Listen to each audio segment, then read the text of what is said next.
kepada setiap kami. Engkau urapi hamba-Mu, Engkau berkati setiap jemaat-Mu. Di dalam nama Tuhan Yesus, haleluya, amin. Shalom. Puji syukur kepada Tuhan, Bapak Ibu Saudara, kita sudah melewati hari raya doa selama 10 hari sampai kepada hari ini. Dan kita memperingati hari Pentakosta atau hari ke-50 dari kenaikan Tuhan. Di mana Tuhan menjanjikan Roh Kudus-Nya bagi setiap orang percaya. Kiranya Tuhan juga memberkati semua pelayan altar yang melayani pada pagi hari ini. Biarlah menjadi berkat bagi seluruh jemaat. Kita akan bersama-sama memperhatikan firman Tuhan pada pagi hari ini di hari peringatan pencurahan Roh Kudus dengan bagaimana praktek dalam kehidupan bahwa pengurapan Roh Kudus itu mengajarkan segala sesuatu yang sudah disampaikan selama 9 hari oleh 9 hamba Tuhan dari berbagai sisi. Tetapi saudara-saudara boleh menyadari dan merenungkan bahwa setiap hamba Tuhan membawakannya dengan masing-masing pencerahan dan hikmat dari Tuhan memberkati kita semua. Dan kita sadar bahwa kita tidak akan pernah habis, tidak akan pernah selesai untuk membicarakan pribadi Roh Kudus, yaitu pribadi Tritunggal Allah kita. Kita akan bersama-sama memperhatikan firman Tuhan yang terdapat di dalam Kisah Rasul pasal yang ke-10 ayat 1 sampai 8, ayat 43 sampai 48, kemudian 1 Korintus 14 ayat 2 dan ayat 4a. Nanti Ibu Yulia yang akan membacakan. Silakan Bapak Ibu berdiri jikalau sudah menemukan Kisah Rasul pasal yang ke-10 ayat 1 sampai 8, 43 sampai 48, 1 Korintus 14 ayat 2 dan 4a. Kisah Para Rasul pasal yang ke-10 ayat 1 sampai yang ke-8, demikian bunyi firman Tuhan. Di Kaisarea ada seorang yang bernama Kornelius, seorang perwira pasukan yang disebut pasukan Italia. Ia saleh, ia serta seisi rumahnya takut akan Allah, dan ia memberi banyak sedekah kepada umat Yahudi dan senantiasa berdoa kepada Allah. Dalam suatu penglihatan, kira-kira jam 3 petang, jelas tampak kepadanya seorang malaikat Allah masuk ke rumahnya dan berkata kepadanya, "Kornelius." Ia menatap malaikat itu dan dengan takut ia berkata, "Ada apa Tuhan?" Jawab malaikat itu, "Semua doamu dan sedekahmu telah naik ke hadirat Allah dan Allah mengingat engkau. Dan sekarang suruhlah beberapa orang ke Yope untuk menjemput seorang yang bernama Simon dan yang disebut Petrus. Ia menumpang di rumah seorang penyamak kulit yang bernama Simon yang tinggal di tepi laut." Setelah malaikat yang berbicara kepadanya itu meninggalkan dia, dipanggilnya 2 orang hambanya beserta seorang prajurit yang saleh dari orang-orang yang selalu bersama-sama dengan dia. Dan sesudah ia menjelaskan segala sesuatu kepada mereka, ia menyuruh mereka ke Yope. Ayat 43 sampai ayat yang ke-48a, demikian bunyi firman Tuhan. Tentang dialah semua nabi bersaksi bahwa barang siapa percaya kepadanya, ia akan mendapat pengampunan dosa oleh karena namanya. Ketika Petrus sedang berkata demikian, turunlah Roh Kudus ke atas semua orang yang mendengarkan pemberitaan itu. Dan semua orang percaya dari golongan bersunat yang menyertai Petrus tercengang-cengang karena melihat bahwa karunia Roh Kudus dicurahkan ke atas bangsa-bangsa lain juga. Sebab mereka mendengar orang-orang itu berkata-kata dalam bahasa roh dan memuliakan Allah. Lalu kata Petrus, bolehkah orang mencegah untuk membaptis orang-orang ini dengan air, sedangkan mereka telah menerima Roh Kudus sama seperti kita? Lalu ia menyuruh mereka dibaptis dalam nama Yesus Kristus. 1 Korintus pasal yang ke-14 ayat yang kedua dan 4, demikian bunyi firman Tuhan. Siapa yang berkata-kata dengan bahasa roh, tidak berkata-kata kepada manusia, tetapi kepada Allah. Sebab tidak ada seorang pun yang mengerti bahasanya. Oleh roh ia mengucapkan hal-hal yang rahasia. Siapa yang berkata-kata dengan bahasa roh, ia membangun dirinya sendiri. Amin. Terima kasih, mari kita berdoa. Inilah waktu yang Tuhan punya untuk kami secara pribadi, anak-anak Tuhan yang percaya kepadamu, yang berkumpul di dalam rumah Tuhan, ataupun yang mendengarkan di tempat masing-masing. Kepada kami semua Tuhan kiranya berkata-kata untuk memberikan kepada kami pemahaman yang lebih dalam, semakin dalam, sebagai orang percaya yang mendapatkan kasih karunia yang luar biasa. Biarlah kami tahu Tuhan, bahwa kehidupan kami di dunia ini bukan hanya dengan kekuatan akal, pikiran, tenaga, kemampuan, kekayaan kami. Tetapi kami harus hidup di dalam Engkau dan di dalam urapan kuasa Roh-Mu yang kudus yang melampaui segala akal dan kemampuan kami. Oleh karena itu Bapa di surga, berkata-katalah apa yang Tuhan mau sampaikan kepada kami supaya kami tetap berpegang kepada kebenaran firman-Mu yang tidak pernah berubah.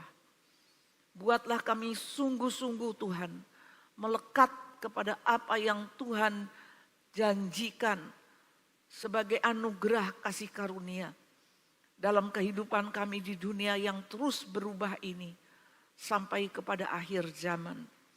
Kami serahkan waktu yang istimewa bagi Tuhan ini supaya kami boleh pulang dengan membawa berkat kasih karunia Tuhan yang telah Kau sediakan bagi kami. Pakailah hamba-Mu yang tidak ada apa-apanya ini Tuhan untuk menyampaikan sebagaimana yang Tuhan sudah taruh di dalam hati jiwa roh hamba-Mu ini. Hanya di dalam nama-Mu Tuhan Yesus, haleluya, amin. Silakan duduk. Bapak, Ibu dan saudara-saudara yang dikasih Tuhan, kalau kita ada di dunia ini sebagai seorang pribadi, itu adalah sesuatu bagi kita sendiri dan bagi orang lain. Kadang-kadang kehadiran seseorang itu tidak terlalu dirasakan ketika dia ada. Semuanya seperti sesuatu yang sudah biasa dilakukan. Masing-masing punya kewajiban dan punya pekerjaan. Tetapi ketika seseorang itu tidak ada, barulah orang itu merasakan, oh biasanya dia yang melakukan ini pagi hari, biasanya dia yang melakukan ini pada siang hari, biasanya ia mengatakan begini dan begitu, sekarang tidak ada. Maksudnya setiap orang itu mestinya punya pengaruh Bapak Ibu dan Saudara kepada lingkungannya. Di dalam slide yang pertama ini saya katakan pengaruh gaya hidup dan perilaku seseorang, setiap orang kepada lingkungannya. Pengaruh apa yang dia pancarkan dari kehidupannya ini. Setahun yang lalu kita ini se-Indonesia dihebohkan, dibuat gregeten, dibuat gemes oleh satu pribadi yang hampir seluruh Indonesia mengikuti proses pengadilan daripada seorang perwira yang berkedudukan tinggi. Siapa Bapak Ibu? Masih ingat? Siapa ya? Yang bikin kita gemes, yang bikin kita gregetan, yang bikin kita jengkel, panas hatinya. Seorang perwira tinggi yang pengaruhnya sungguh-sungguh membuat orang-orang di lingkungannya, bawahannya menjadi korban. Siapa Bapak Ibu?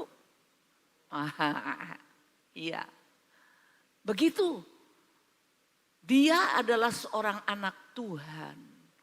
Dan konon kabarnya dia seringkali menyuruh anak buahnya mengantarkan sekantong uang kepada hamba Tuhan yang menjadi gembalanya. Tetapi bagaimana pengaruh gaya hidup dan perilakunya sebagai seorang kadif propam, polisinya, polisi katanya. Saya pernah mendengarkan kesaksian seorang yang ada di lapas ketika dilayani. Dia juga anggota polisi yang cukup tinggi pangkatnya dan mengatakan, saya ini juga salah satu korbannya katanya. Jadi bagaimana pengaruh gaya hidup dan perilakunya ini bagi rumah tangganya. Rumah tangganya itu tentu bukan cuma istri dan anak, ada ajudan, ada petugas-petugas pengamanannya bagi rumahnya, bagi kompleknya. Pengaruhnya apa Bapak Ibu Saudara? Sebagai seorang Kristen, bagaimana perilakunya? Bagaimana etika moralitasnya sebagai orang percaya? Bagaimana sampai berakhir di pengadilan? Tetapi beda dengan perwira yang satu ini yang namanya Cornelius. Cornelius itu nama Roma, nama seorang warga negara Roma. Di situ dia dikatakan seorang perwira yang disebut dengan perwira pasukan Italia. Jadi dia juga seorang perwira, dia pasukan yang membawai 100 orang, tetapi di situ ada 4 identitas daripada perwira ini. Dia saleh, dia takut akan Tuhan, dia banyak memberikan sedekah bagi orang-orang Yahudi, artinya bukan kepada bangsanya sendiri. Dan dia senantiasa berdoa, Bapak Ibu Saudara. Luar biasa ya, dalam kedudukannya sebagai seorang perwira, sebagai seorang warga negara Roma, anggota pasukan Italia, bukan orang Yahudi, tetapi dia seorang yang saleh. Saleh itu artinya mempunyai suatu perilaku dengan ukuran moral keagamaan yang tidak tercela.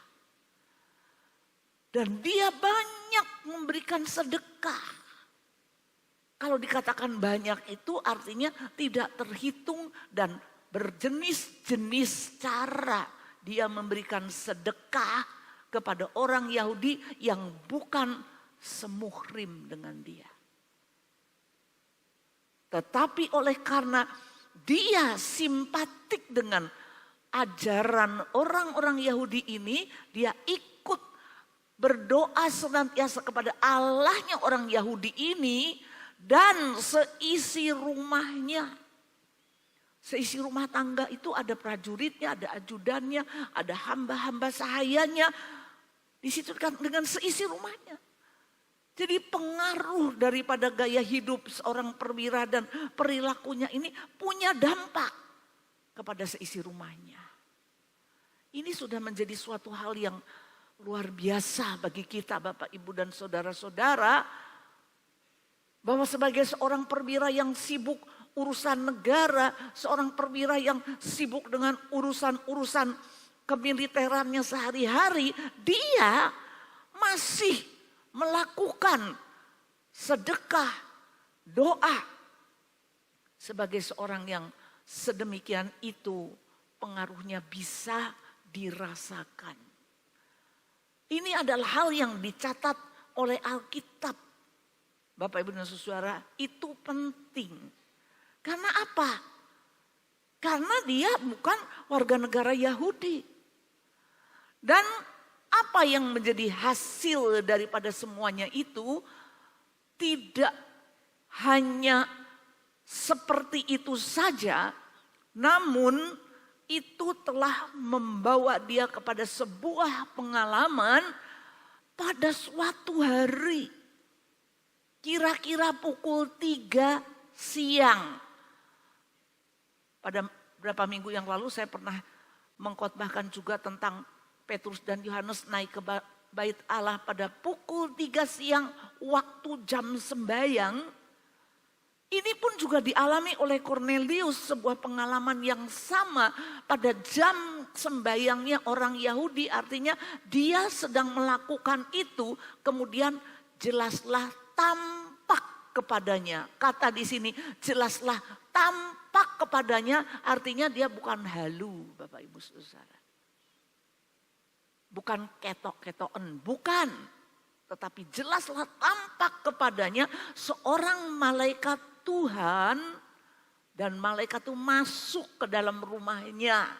Ya, ada prosesnya, bukan tiba-tiba. Tetapi masuk ke dalam rumahnya dan menyebut namanya Kornelius. Kaget pasti Bapak Ibu. Kornelius, doamu dan sedekahmu telah naik ke hadapan Tuhan. Luar biasa bukan Bapak Ibu Saudara? Di bagian yang lain di kesaksian Kornelius kepada Petrus dikatakan malaikat itu berkata bahwa doanya sudah dikabulkan Tuhan. Sedekahnya menjadi ingat-ingatan Tuhan. Jadi Bapak Ibu Saudara, apa yang kita lakukan ini semua di dalam perhatian Tuhan. Ketika kita melakukan sesuatu hal yang baik yang tidak dilihat orang, jangan khawatir. Tuhan yang mengingat-ingat, Tuhan yang mencatat, dan Tuhan tidak mungkin lupa akan apa yang kita lakukan. Baik itu perbuatan kesalehan, baik itu perbuatan sedekah, baik itu doa-doa. Itu telah naik. Jadi ibu-ibu jangan absen berdoa. Bapak-bapak juga ya. Karena di tembok ratapan itu ibu-ibu saja loh. Ya. Bapak-bapak itu saya berdoa sambil nyetir kok. Ya. Saya berdoa sambil kerja juga. Saya doa terus kok. Amin. Ya. Tapi semua itu dicatat oleh Tuhan. Dan Bapak Ibu Saudara, apa yang dikatakan malaikat itu? Karena itu sekarang suruhlah orang untuk mencari Petrus yang sedang berada di Yope. Dan ajaklah Petrus itu datang kemari untuk memberitakan apa yang perlu engkau ketahui.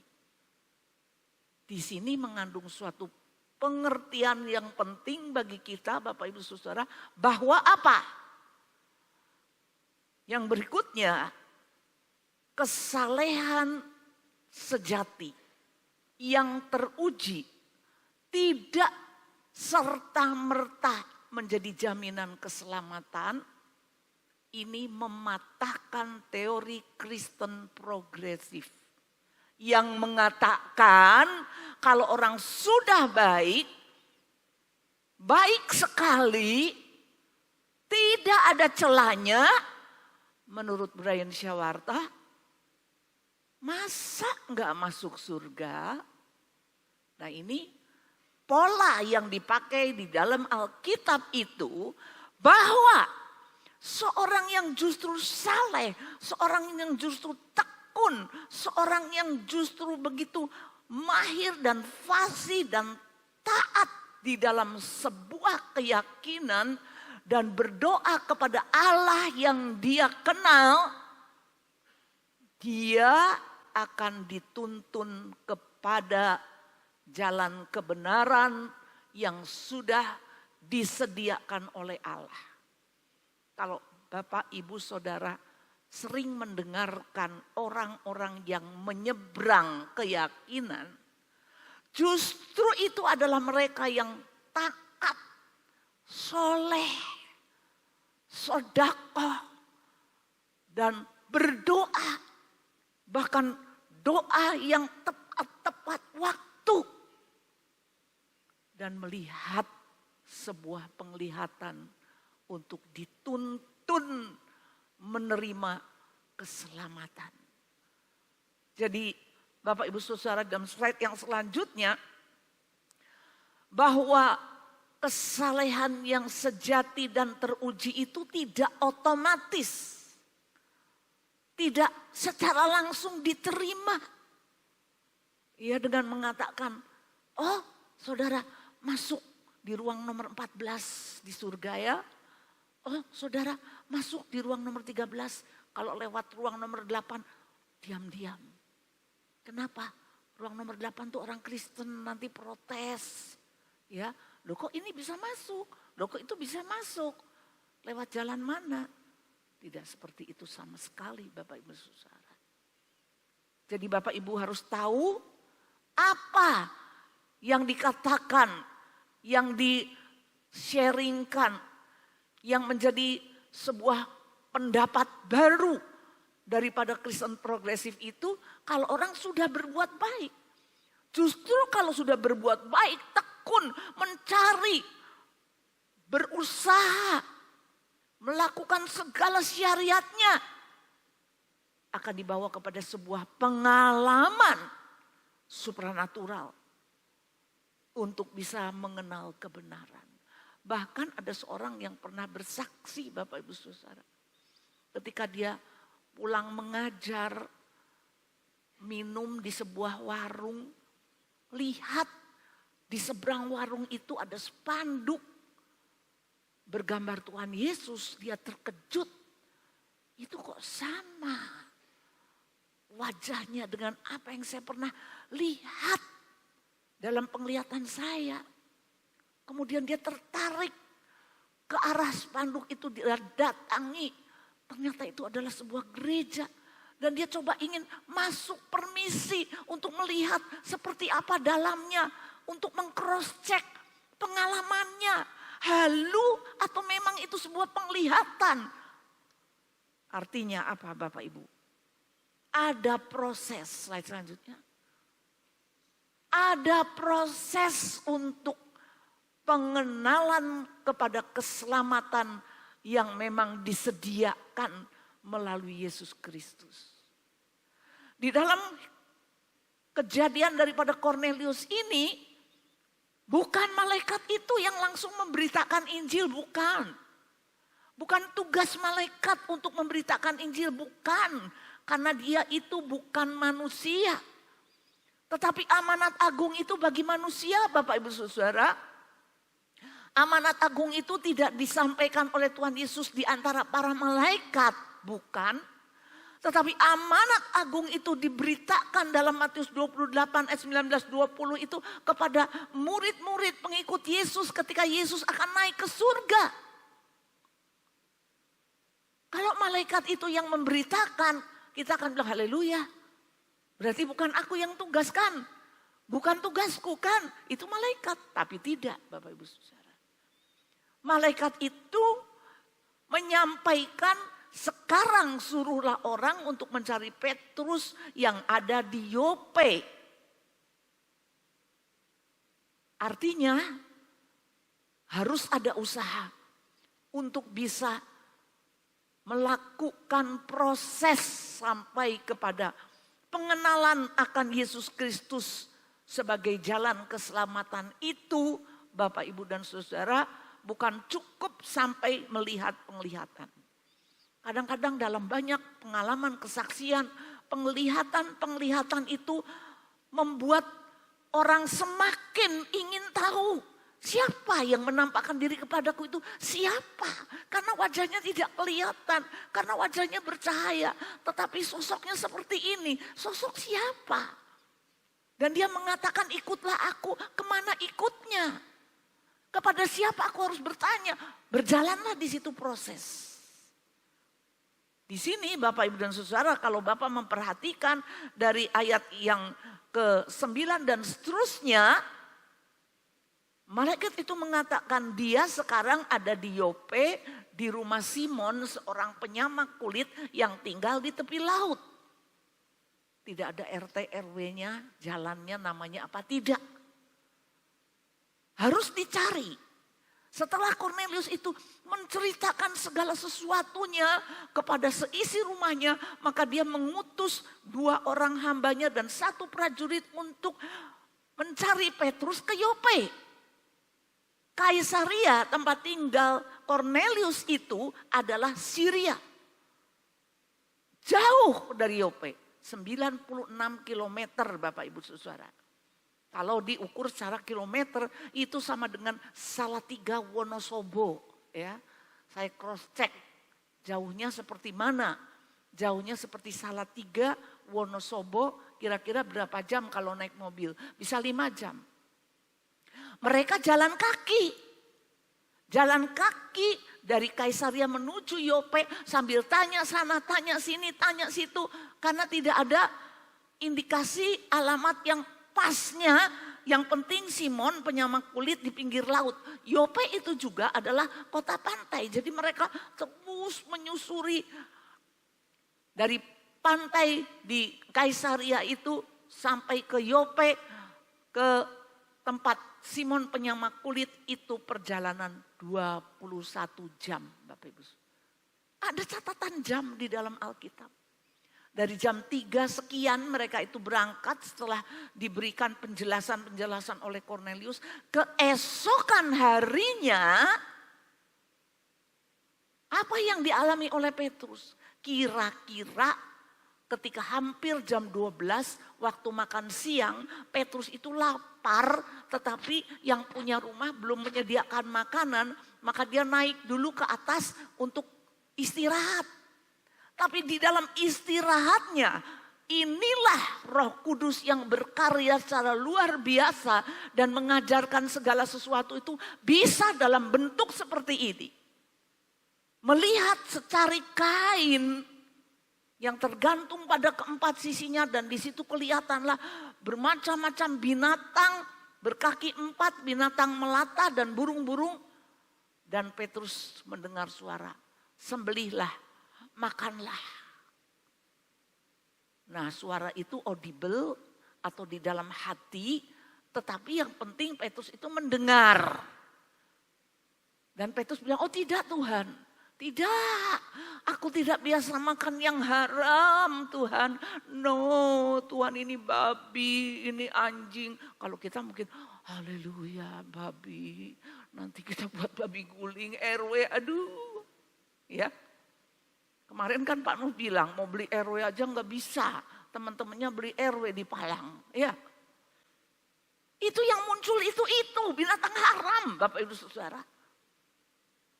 Petrus berkata, oh tidak Tuhan, aku tidak pernah memakan barang yang haram. Kedengaran lagi suara. Apa yang dihalalkan oleh Allah jangan kau haramkan. Makanlah. Pikirnya Petrus itu di bawah nanti akan dijamu dengan makanan halal, haramkah? Ya, aku disediakan oleh yang punya rumah begitu. Tetapi ketika dia sedang berpikir-pikir, pas saudara-saudara, utusan Kornelius itu datang di jam itu. Apa ini bukan sesuatu yang luar biasa saudara-saudara? Apa yang pas dan pas itu kalau orang itu tak mendengar suara Roh Kudus. Kata suara itu yang ketiga.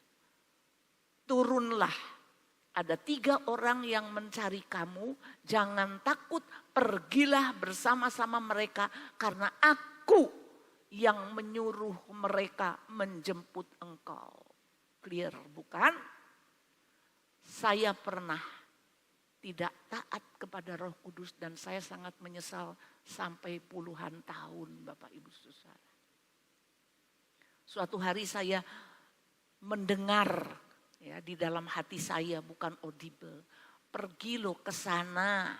Bapak Ibu tahu di Sukowati ada toko Indah Jaya? Tahu? Tahu enggak toko fotokopi, toko alat tulis Indah Jaya? Enggak tahu ya?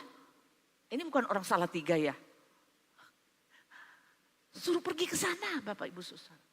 Ada seorang tua yang umurnya sudah 80 sekian, baru percaya, baru beberapa bulan mau percaya dari latar agama Buddha. Saya bilang, iya nanti Tuhan, nanti ini masih ada acara ini, masih ada acara ini, nanti Tuhan. 2 hari, saudara, saya tunda bisikan itu. Kemudian hari yang ketiga saya naik becak ke sana, masih ada becak ya. Ternyata apa? Oh, sudah dibawa ke Semarang tante, soalnya sudah kondisinya begini-begini. Aduh, saya nyesel. Saya ingin kowe lu, ya toh, gak mau denger. Lalu saya untuk mengobati rasa menyesal saya susul ke Semarang, naik mobil dengan beberapa ibu ke Semarang, ke Telogorejo, sudah masuk ICU. Tambah nyesel lagi. Tidak boleh masuk ICU karena kondisinya sudah koma. Saya gigit jari, pulang dengan menyesal. Karena apa? Yaitu seharusnya di saat-saat terakhirnya itu loh dihantarkan untuk memegang Yesus. Untuk menghantar perjalanannya terakhir. Karena aku ini yang tidak taat. Itu sudah berapa puluh tahun yang lalu. Tapi karena rasa menyesal saya tidak taat kepada suara yang menyuruh saya untuk pergi untuk satu jiwa. Seringkali itu terjadi dalam hidup kita, bukan? Karena itu hanya suara, ketimpa lagi dengan suara-suara lain. Ketumpuk lagi dengan kesibukan lain. Ya. Sampai akhirnya, apa Tuhan tidak kecewa?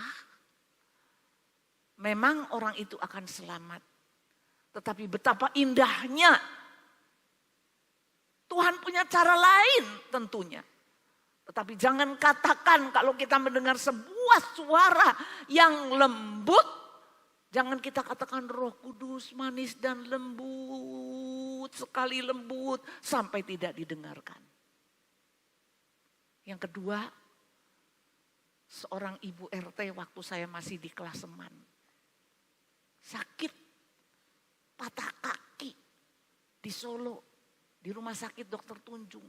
Saya dengan beberapa ibu gereja pergi ke sana. Sampai di sana dia pegang tangan saya sambil nangis, Bu Surya sakit Bu Surya. Harusnya apa yang saya lakukan? Mari saya doakan dengan keyakinan saya dan ibu berdoa menurut keyakinan ibu. Dan Tuhan akan bekerja sehingga akan merasakan kuasa doa di dalam nama Yesus. Tapi saya ragu. Saya takut. Ada suaminya jaga di situ. Saya tidak mau dengarkan suara Roh Kudus. Saya bilang, iyakah? Iyakah? Akhirnya sampai pulang turun ke bawah. Suara itu masih berbicara. Saya naik lagi Bapak Ibu Saudara. Saya bilang saya mau ke toilet, sebetulnya saya mau melakukan itu. Tapi kali yang kedua pun saya tidak melakukan. Sampai hari ini saya merasa, ya, kok tidak punya keberanian mendengarkan suara Roh Kudus. Itu adalah momen memberitakan nama Yesus di berbagai kesempatan. Suaranya lembut, terlalu kuat suara pikiran kita. Terlalu kuat suara perasaan kita. Lebih takut kepada manusia daripada kepada Allah yang tidak kelihatan. Bukankah kita seringkali dibimbing oleh suara itu Bapak Ibu dan saudara-saudara. Tetapi kita seringkali tidak menghiraukan. Roh Kudus berduka cita. Itu yang dimaksud Roh Kudus berduka cita. Karena Roh Kudus itu pakai manusia. Pakai mulut manusia. Pakai ketaatan manusia. Di mana saudara berada, di lingkungan di mana saudara berada, taatkah engkau? 21 jam ditempuh oleh orang-orangnya Kornelius. Akhirnya ketemulah. Dan ketika jamnya yang tepat, jam 12 orang itu sampai. Kemudian Petrus turun, akulah yang engkau cari, akulah Simon. Lalu mereka bercerita. Kemudian mereka bermalam karena lelah perjalanan 21 jam. Kemudian keesokan harinya mereka berangkat sampai kepada Kornelius. Tepat pada waktu ini kata Kornelius. 4 hari yang lalu. Luar biasa Bapak Ibu Saudara ya. Semua tercatat dengan teliti, dengan seksama di dalam semua rencana perjalanan keselamatan yang harus diberitakan kepada setiap manusia itu Bapak Ibu Saudara. Siapa yang selalu bikin lambat? Siapa yang suka bikin tertunda? Siapa yang suka membuat kesempatan itu lewat? Mari kita tanyakan pada diri kita sendiri. Hal yang kecil Bapak Ibu Saudara. Satu saat kaum wanita tahun 2003 menjelajah antar provinsi ke Jakarta paduan suara. Saya sudah titipkan pada seorang hamba Tuhan, besok tolong hari Minggu layani kata kesasi. Saya pergi. Malam hari kita sampai di Jakarta, sudah mapan di tempat tidur ada suara, ingatkan yang besok melayani kata kesasi, ingatkan. Saya bilang, aduh udah capek lah Tuhan, ya masih harus telepon lagi. Sudah saya pesen kok wanti-wanti, nah itu saudara. Besok paginya siang saya tanyakan, bagaimana yang kata kesasi berapa yang datang? Aduh Bu saya lupa. Nah kan, sekali lagi saudara. Kowe lu, ya. Disuruh mengingatkan. Nawar. Saya sudah wanti-wanti Tuhan. Ternyata betul orangnya lupa. Itu hal yang sangat kecil. Tapi itu pelayanan Bapak Ibu Saudara. Tapi itu adalah suara Roh Kudus. Itu sebetulnya sangat menolong kita. Bukan karena kemarin-kemarin sudah dikatakan mengajarkan segala sesuatu dan apa? Mengingatkan. Mengingatkan itu bukan cuma mengingatkan ayat, bukan cuma mengingatkan firman Tuhan. Mengingatkan pelayanan, mengingatkan hal yang harus kita ingat dalam pekerjaan. Sehingga apa? Daniel pun sebagai seorang negarawan tidak ada cacat, tidak ada celah, tidak ada kelalaian. Karena apa? Itu di dalam hal pekerjaan sebagai seorang negarawan. Bukan sebagai rohaniwan. Tetapi dia seorang negarawan yang berspiritualitas tinggi. Itu suatu bukti Bapak Ibu Saudara. Betapa banyak hal-hal yang terbengkalai dalam pekerjaan Tuhan. Karena kita yang merasa terlalu sibuk. Sibuk, kita bilang sibuk pelayanan. Pelayanannya siapa? Yang Tuhan ingatkan kita tinggalkan. Bukankah seringkali hal itu terjadi di dalam diri para hamba Tuhan, para pelayan Tuhan, juga jemaat Tuhan? Betapa seringnya kita mengecewakan bahkan mendukakan Roh Kudus. Dan ketika Petrus itu sampai kembali pada jam 3 siang hari yang keempat dari perjalanan pencarian Petrus itu, Bapak Ibu Saudara, Kornelius mengatakan 4 hari yang lalu seorang malaikat Tuhan datang kepadaku dan mengatakan bahwa aku harus mencari engkau di tepi pantai di kota Yope, di rumah seorang yang namanya Simon penyamak kulit, dan sekarang kau sudah datang, sukacita yang luar biasa. Kenapa? Mengingat dari segala ketepatan waktu, daripada segala penglihatan, daripada segala pengalaman Petrus sendiri, sehingga Petrus itu kemudian berkata, suatu hal yang tidak mungkin bagi orang Yahudi itu masuk ke dalam rumah si kafir, ya. Itu sebuah larangan. Tetapi karena aku sudah mendapatkan sebuah penglihatan yang aneh sekali, bahwa aku ini harus makan kaki 4 yang haram, bahwa aku ini harus makan binatang melata dan burung-burung yang haram. Itu ternyata di sini aku menjumpai, ternyata sudah banyak kerabat-kerabat daripada Kornelius berkumpul di situ, yang sebetulnya bagi Petrus sebagai seorang rasul Yahudi itu adalah haram, saudara.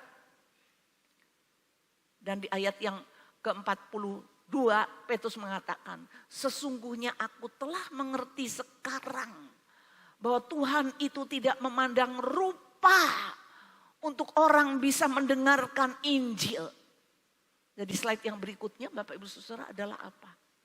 Harus tetap fokus kepada Yesus Kristus sebagai pusat pemberitaan Injil itu.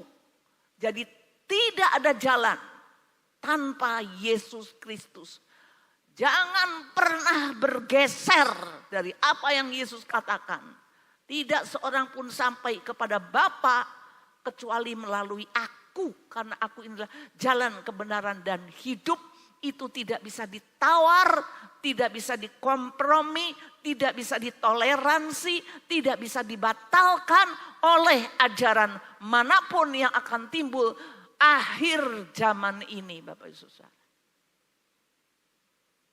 Banyak orang yang kemudian ingin membuat lebih mudah, lebih tidak ribet, lebih tidak harus seperti itu, harus seperti ini. Itu berarti menghina pengorbanan Yesus Kristus dengan tidak harus melalui Yesus Kristus. Bapak Ibu Saudara, kalau Bapak Ibu di terminal ya, mau beli tiket langsung di kantor atau melalui calo maklar tiket itu, Saudara, yang nanti harganya bisa jadi lebih mahal. Tetapi Bapak Ibu dan saudara-saudara, melalui Yesus Kristus itu saja, bukankah ia yang naik ke surga, berarti ia yang telah turun ke dalam dunia, bahkan turun sampai ke dunia orang mati. Itu adalah firman-firman yang sudah sah bagi setiap orang yang mau percaya. Dan semua orang yang dari keyakinan yang lama itu dibawa kepada pernyataan-pernyataan yang hanya ada di dalam Alkitab, orang percaya.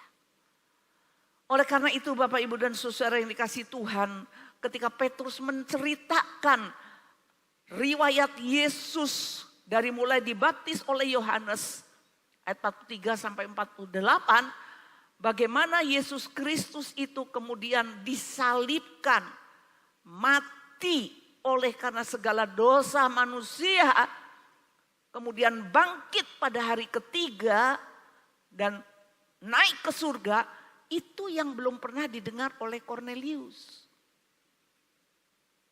Bukan berarti semua sedekahnya itu tidak berarti lagi, itu tetap sudah dicatat. Itu tetap sudah ada di dalam ingatan Tuhan. Dan oleh karena pencariannya yang sungguh-sungguh harus dibawa kepada jalan kebenaran untuk tahu bahwa kebaikan manusia itu sebaik-baiknya, sesaleh-salehnya, sebanyak-banyaknya sedekah dan doa, tetapi itu belum menjamin keselamatan untuk bisa masuk ke surga, karena surga itu hanya bisa terbuka oleh kurban Yesus Kristus. Bahkan pada waktu Petrus baru memberitakan, mereka sudah penuh dengan Roh Kudus. Tidak ada penumpangan tangan Bapak Ibu dan Saudara. Dalam peristiwa ini tidak ada penumpangan tangan secara khusus. Mereka ditumpangi tangan supaya penuh dengan Roh Kudus, supaya dibaptis dengan Roh. Tidak. Mereka mempunyai pengalaman yang sama seperti para rasul. Tidak ada yang menumpangi tangan, tapi Roh Kudus itu tercurah sedemikian rupa. Sehingga di situ dikatakan, para orang Yahudi yang menyertai Petrus dari Yope itu menjadi tercengang-cengang ketika mendengarkan mereka berbahasa roh. Ada, saudara, pengalaman yang seperti ini. Jadi jangan tolak, jangan ragu, jangan malu. Karena memang bahasa roh itu ada. Alkitab menyatakan itu dan itu dicurahkan kepada Kornelius sebagai seorang yang bukan bangsa Yahudi. Tidak mengerti cerita, peristiwa, kejadian Yesus Kristus itu dan penebusan yang disediakan oleh Yesus Kristus itu. Baru dia dengar dan hatinya sudah berglori, hatinya sudah bergelora, hatinya sudah bergejolak. Roh Kudus dicurahkan. Tidak ada ajarannya, tirukan saya. Ayo katakan seperti ini. Tidak ada Bapak Ibu Saudara. Petrus masih memberitakan itu, mereka sudah penuh. Dan mereka bisa bermanifestasi. Itu yang saya alami dalam pengalaman saya menjadi orang percaya. Saya belum dibaptis, waktu itu saya belum genap 12 tahun. Saya masih dalam pertengahan proses saya sakit, Bapak Ibu Saudara. Saya sakit mulai bulan Maret 1965 dan saya mengalami pencurahan Roh Kudus sendiri, bukan di gereja, Saudara. Pada tanggal 30 Oktober 1965 ketika saya akan cuci muka di kamar untuk esok harinya 31 Oktober 65 akan dibaptis sekeluarga. Ketika saya sedang akan cuci muka, tiba-tiba penuh dengan Roh Kudus. Dan saya berbahasa roh seperti yang saya dengar dari Bapak Gembala saya. Saya dengar waktu saya mengucapkan, saya dengar kok seperti yang Bapak Gembala saya ucapkan ya. Jadi bukan bunyi Bapak Ibu. Bukan semacam bunyi satu kata. Cit, cit, cit, cit itu bukan. Bukan tet, tet, tet, tet itu juga bukan. Bahasa. Yang saya sendiri tidak mengerti seperti apa yang dikatakan di sini. Di dalam 1 Korintus 14 ayat yang kedua dikatakan. Apabila orang berbahasa roh, ia berkata-kata kepada Allah. Dan tidak ada seorang pun yang mengerti bahasanya. Jadi jangan coba mengerti, saudara. Ketika ada orang berbahasa roh, ngomong apa ya kui sangkuriang. Jangan ditebak-tebak, saudara-saudara. Sepertinya, mungkin seperti bahasa komentator seorang Argentina yang lagi komentator bola gitu ya. Kok sepertinya seperti itu? Tidak ada yang mengerti. Jadi jangan berusaha untuk mengerti. Jangan berusaha untuk meniru. Jangan berusaha untuk mengajar, saudara-saudara. Ini adalah doktrin. Tercurah sedemikian rupa. Ketika hati orang itu rindu. Ketika hati orang itu penuh dengan pergumulan. Dan dia merindukan kuasa yang membebaskan. Dia merindukan kuasa yang melebihi daripada keadaan secara manusia ini. Itu Allah karuniakan. Karuniakan, saudara-saudara. Dan orang yang berbahasa roh itu berkata-kata kepada Allah tentang satu rahasia. Rahasia bagi iblis sekalipun. Kita harus mengerti maksudnya bahasa roh itu apa. Ya. Dan di dalam ayat yang keempat A, bahasa roh, orang yang berbahasa roh itu adalah membangun dirinya sendiri. Itu kepentingannya, itu tujuannya, dan itu adalah untuk memperlengkapi orang percaya ketika dia lemah. Itulah yang menguatkan saya. Saya pada waktu itu juga tidak mengerti. Bagaimana ini kok saya seperti ini, tidak ada orang lain di dalam kamar, saudara-saudara. Tiba-tiba dalam satu rangkaian beberapa menit, saya juga bingung. Setelah itu tanggal 31 Oktober saya dibaptis bersama dengan papa, mama, dan 2 orang kakak saya. Waktu dibaptis itu saya masih sangat lemah. Berjalan dari pintu gereja 2 bangku, saya duduk dulu karena capek. Kondisi saya sudah sangat lemah. Jalan 3 bangku, saya duduk lagi. Sampai ke depan, kemudian saya dibaptiskan. Tanggal 1 November 1965, saya masuk rumah sakit lagi untuk kali yang kelima. Jadi bukan dengan ada urapan Roh Kudus, baptisan Roh Kudus, saya berbahasa roh, besoknya sembuh, tidak. Tidak. Tetapi itulah yang terus bekerja dengan caranya di dalam kehidupan saya. Sampai akhirnya saya mengalami kesembuhan pun bukan saat ditumpangi tangan oleh seorang pendeta. Banyak hamba-hamba Tuhan yang datang untuk menjenguk saya dari berbagai gereja, mendengar kondisi saya yang sebegitu parahnya. Karena saya sekolah di sekolah GKI seperti di Ebenezer seperti itu. Banyak guru-guru, banyak hamba Tuhan dari sana, dari gereja Isa Al-Masih Bandung tempat kami semua dibaptis dan dilahirkan baru. Berdoa. Tetapi kesembuhan itu datang. Dalam hati saya, suatu hari saya katakan, aku sudah sembuh. Itu yang bilang siapa? GR banget ya. Saya bilang kepada dokter, dokter saya besok minta pulang. Dokternya, tersenyumnya mengejek saudara-saudara. Paling-paling nanti kamu kembali lagi kata perawat. Karena seperti itu. Masuk 1 bulan, pulang 3 hari, masuk lagi. 10 hari, pulang 2 hari, masuk lagi. Perawat dan dokter tersenyum mengejek. Tapi saya yakin. Itu karunia iman. Itu karunia mujizat. Sebagai kelanjutan daripada kuasa Roh Kudus yang telah tercurah atas saya. Dokter bilang, iya siapkan saja semua. Tambah darah dulu, semua suntikan, semua obat, lengkapi dulu, kamu pulang. Besok pulang? Saya bilang, besok pulang. Sebagian berpikir, apakah saya ini mau mati ya? Ada orang yang khawatir.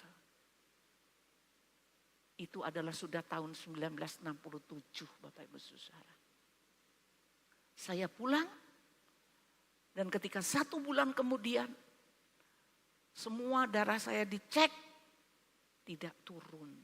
Biasanya 1 minggu saja setelah transfusi, dicek semua sudah turun lagi. HB, trombosit, eritrosit, leukosit dan semua turun. Harus transfusi lagi. Ini kontrol 1 minggu stabil, kontrol 2 minggu, 3 minggu, 1 bulan stabil.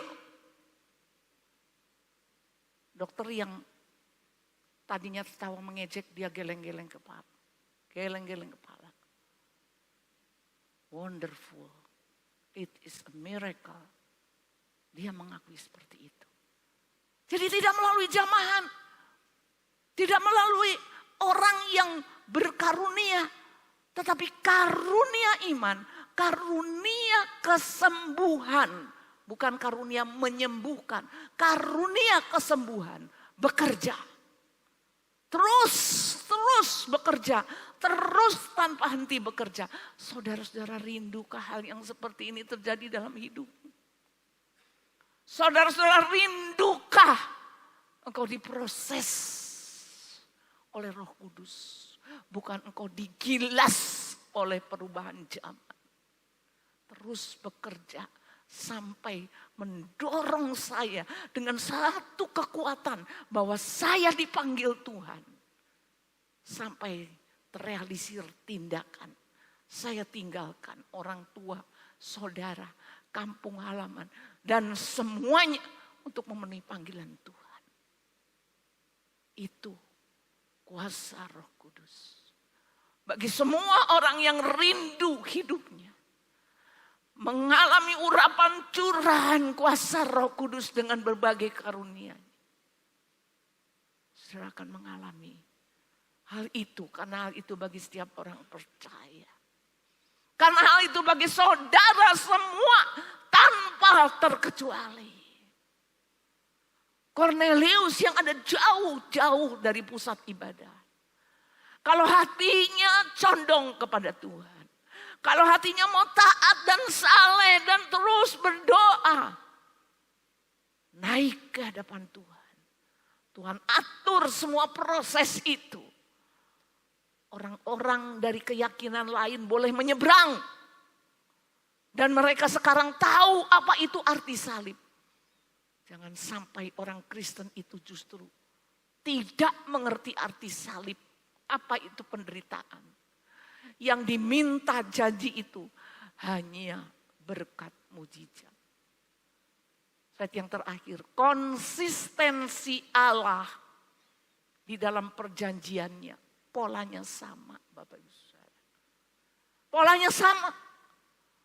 Dia mencari hati yang rindu. Dia mencari hati yang sungguh-sungguh menuju kepada Allah. Dia lihat siapa yang di dalam ibadah ini benar-benar mencari Tuhan. Siapa yang dalam ibadah ini rutinitas. Siapa yang di dalam ibadah ini ya karena saya Kristen. Adakah kerinduan yang sungguh di dalam saudara? Sampai saudara rela harus melewati proses-proses. Bukan hanya proses yang 10 hari kemarin, 9 hari kemarin. Tapi proses sepanjang hidup saudara. Yang akan membuat hidup saudara sungguh-sungguh diubahkan menjadi berarti. Siapa saya ini? Yang tidak berarti. Petrus seorang nelayan. Yang hanya bergaul dengan ikan, jala, laut, dan perahu. Tetapi dia yang sanggup satu kali khotbah 3.000 orang bertobat. Tapi jangan seperti orang-orang sekarang 3.000 kali berkhotbah tidak ada satupun yang bertobat. Bukan pamor, bukan prestasi, bukan kemampuan teologi, bukan kemampuan homiletik. Tetapi Roh Kudus akan mengubah hidup siapapun. Rindukanlah Dia. Mari kita berdoa. Buka hatimu. Buka hari ini. Rindukan pengalaman. Jangan tertutup, jangan dingin, jangan cuek, jangan malu, jangan takut. Biarkan Dia bekerja melampaui segala akal. Mohon ampun kalau sekarang ini seringkali kita lebih pandai seolah-olah daripada Roh Kudus. Rendahkan dirimu. Nyatakan dengan sungguh agar hidupmu berubah. Agar ada keberanian. Agar jangan menunda waktu.